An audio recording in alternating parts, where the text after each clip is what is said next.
Hey, so I'm out here at the track meet, and it got me thinking about how you can use caffeine to enhance performance prior to the event, right? Yes, I know you know that. But I didn't know if you knew how caffeine, how your genetics can influence how your body uses that caffeine for performance, right?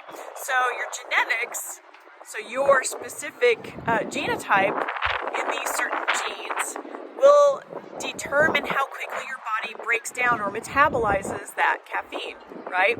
So there are individuals that have a genotype that's referred to as a slow metabolizer, which basically means your body breaks the caffeine down more slowly. If it's breaking it down slowly, then that means that you're going to have a higher amount of that caffeine left in your bloodstream at that time, right? Because it's breaking it down more slowly, so that means more is being left in your bloodstream. And what that means is that with a higher amount of caffeine in your bloodstream, that can contribute to higher heart rate and higher blood pressure.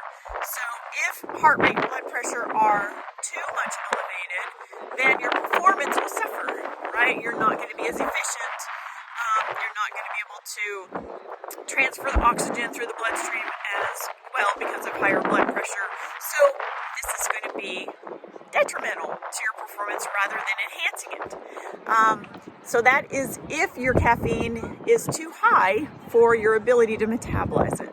On the flip side of that, there are genotype individuals who will break that caffeine down more quickly. And so they are less at risk and have a lower likeliness that they would have to worry about or be too concerned with the amount of caffeine that's in their bloodstream being too high, which would compromise their performance. Does that make sense? So, but there are some numbers that I can give you that kind of help gauge how much caffeine is the appropriate amount and how much is too much. So I thought you might want to know that.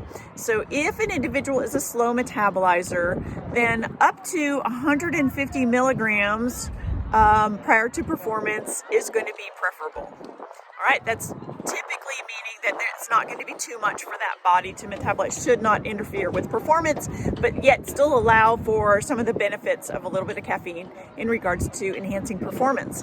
And the fast metabolizers, even if you're a faster metabolizer of caffeine, you can still have too much. And so the recommendations for the faster metabolizers are somewhere around 200 up to 250 milligrams prior to performance.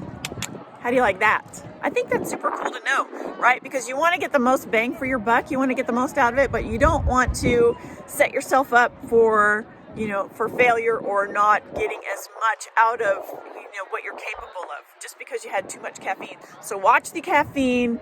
And, how do you know if you're a fast or slow metabolizer? That's a good question.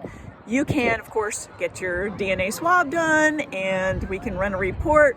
Of course, we can do that. And there's so much more information that would come with that you think is really cool. But if you're not going to do that, typically people that are slower metabolizers already know it because it interferes with their sleep. It interferes with their heart rate. They sometimes feel jittery, if they've had too much caffeine. So those are some ways you can kind of have a clue.